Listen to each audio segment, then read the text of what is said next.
നമസ്കാരം. തൊടിയിലെ ചെടി എന്ന പരിപാടിയിലേക്ക് എല്ലാവർക്കും സ്വാഗതം. നമ്മൾ ഇന്ന് പരിചയപ്പെടാൻ പോകുന്ന പുതിനയെക്കുറിച്ചാണ്. വേനൽക്കാലത്ത് ദാഹപ്രശമനത്തിനായിട്ടാണ് ഈ സസ്യം കൂടുതലായി ഉപയോഗിക്കുന്നത്.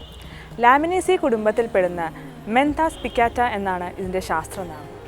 സംസ്കൃതത്തിൽ ഇതിനെ പുതിഹ, പുദീന, രോജനി എന്നിങ്ങനെയെല്ലാം വിളിക്കുന്നു. ഇന്ത്യയിലുടനീളം കളയായാണ് ഈ സസ്യം വളരുന്നത്. മെന്താ അർവൻസിസ്, മെന്താ സിൽവെസ്ട്രസ്, മെന്താ പൈപ്പറേറ്റ എന്നിവയെല്ലാം പുതിനയായി കണക്കാക്കുന്നു. ഇവയിൽ നിന്നെല്ലാം തൈലം വേർതിരിച്ചെടുക്കാൻ സാധിക്കും. 60 സെൻറ്റിമീറ്റർ വരെ ഉയരത്തിൽ വളരുന്ന ഈ സസ്യത്തിൻ്റെ ശാഖകൾ നേരെ മുകളിലേക്കാണ് പോകുന്നത്. ഇലകൾ പരുപരുത്തതും ആയതാകാരത്തോടു കൂടിയതുമാണ്. അഗ്രം അല്പം കൂർത്തിരിക്കും. പുഷ്പങ്ങൾ സ്പൈക്കുകളാണ്. ഫണലാകാരത്തോടു കൂടിയതാണ്. നല്ല സുഗന്ധമുണ്ട്. ചുവപ്പ് നിറത്തോടു കൂടിയതാണ് പുഷ്പങ്ങൾ.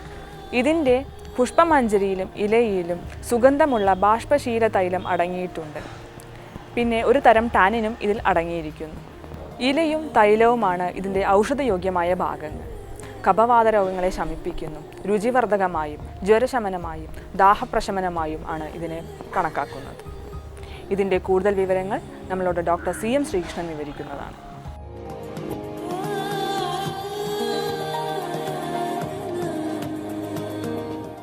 ഈ പുതിന ഇന്ന് അടുക്കളയിൽ നിന്ന് ഒഴിച്ചുകൂടാൻ പറ്റാത്തൊരു ചെടിയായിട്ട് മാറിയിട്ടുണ്ട്.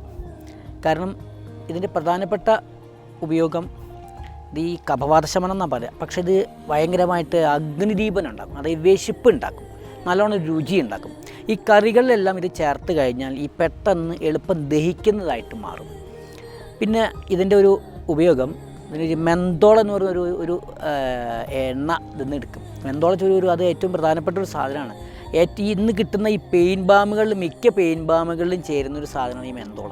അപ്പോൾ അതുകൊണ്ട് തന്നെ ഈ വേദന ഉണ്ടെങ്കിൽ ഇതിൻ്റെ ഇല ഇടിച്ച് കഴിഞ്ഞാൽ നീരെടുത്ത് പരട്ടിക്കഴിഞ്ഞാൽ വേദന കുറയും.